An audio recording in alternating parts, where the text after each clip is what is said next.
Normalmente en la República Argentina en nuestra época había 4 millones de población estudiantil. De esos 4 millones, solamente 300.000 hacían los estudios secundarios. De manera que de la escuela primaria a la enseñanza secundaria ya había un descarte de 3.700.000 muchachos.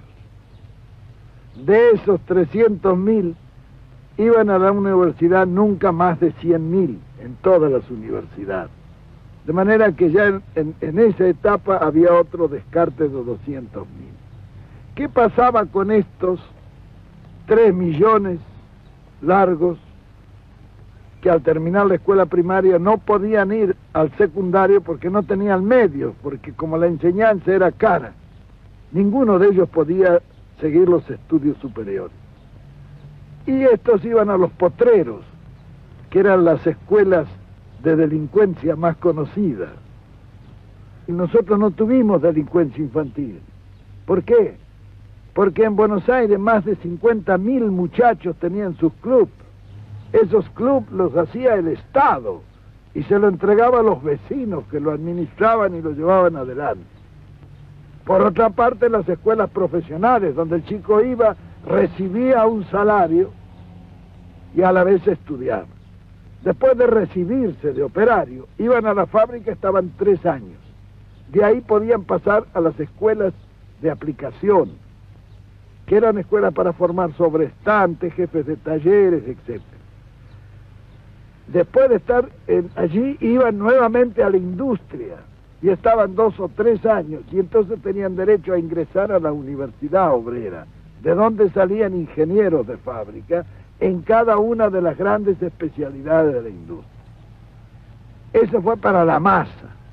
Es decir, en esto se contempló un panorama de conjunto y se hizo la conquista más grande, fue que allí la universidad se llenó de hijos de obreros, donde antes estaba solamente admitido el oligarca, porque la forma de llevar al oligarca es poner altos aranceles, entonces solamente puede ir el que lo paga. Nosotros suprimimos todos los aranceles. Para la universidad no había ni derechos de exámenes ni nada, era gratis, totalmente gratis, el Estado pagaba eso. De manera que tanto el pobre como el rico podía ir. Era un crimen que estuviéramos seleccionando materia gris en círculos de 100.000 personas cuando lo podíamos seleccionar en 4 millones, que hubieran salido más abundantes. Se crea el Ministerio de Educación. Se establece la Universidad Obrera Nacional. Se construye la Ciudad Universitaria en Tucumán. Se crean en Rosario las facultades de Humanidades, Ciencias de la Educación, Medicina, Ciencias Económicas y Matemáticas. Facultad de Ingeniería de San Juan. Ciencias de la Educación en San Luis. Universidad Nacional de La Plata. Ciudad Universitaria en Córdoba. Ciudad Universitaria en Mendoza. Ciudad Universitaria de Buenos Aires. Se suprimen los aranceles universitarios. Se establecen becas para estudiantes de escasos recursos, no solo argentinos, sino también de cualquier parte del mundo, que vienen por miles a estudiar a nuestro país. Se reglamentan las Olimpiadas Universitarias.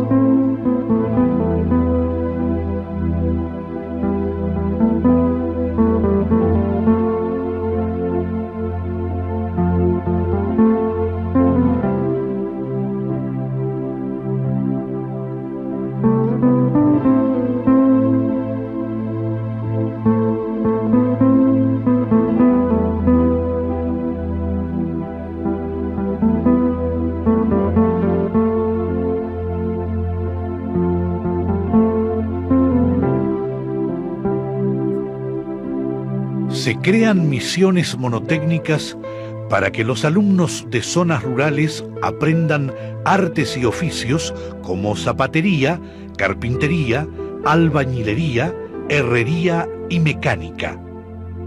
En el país funcionan 298 escuelas fábricas. En todo el territorio nacional se crean escuelas y hogares escuelas granja que intensifican la enseñanza agrícola ganadera. Se instalan comedores escolares gratuitos en los centros educativos. Se instaura la obligatoriedad escolar primaria entre los 6 y los 14 años. Se establece la enseñanza preescolar capacitando maestros especializados. Se habilitan 1.064 jardines de infantes. Se organizan las colonias de vacaciones.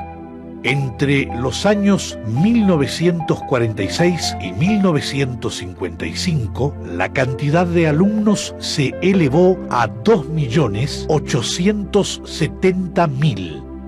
La atención de adultos analfabetos y la capacitación preescolar de los jóvenes que nunca habían sido contemplados motiva la creación de escuelas nocturnas con secciones para la enseñanza primaria y enseñanza práctica de materias especiales. Para la solución del problema que plantea la educación de niños y adultos inválidos, enfermos y deficientes mentales o de los sentidos, se crean las escuelas de policlínicos y domiciliaria, ambas únicas en el mundo. Se quintuplica el presupuesto para la educación. Se duplica el sueldo de los maestros y se establece una bonificación para aquellos que van a enseñar a lugares alejados e inhóspitos. Se construyeron más escuelas que en todo el resto de la historia argentina, 8.000.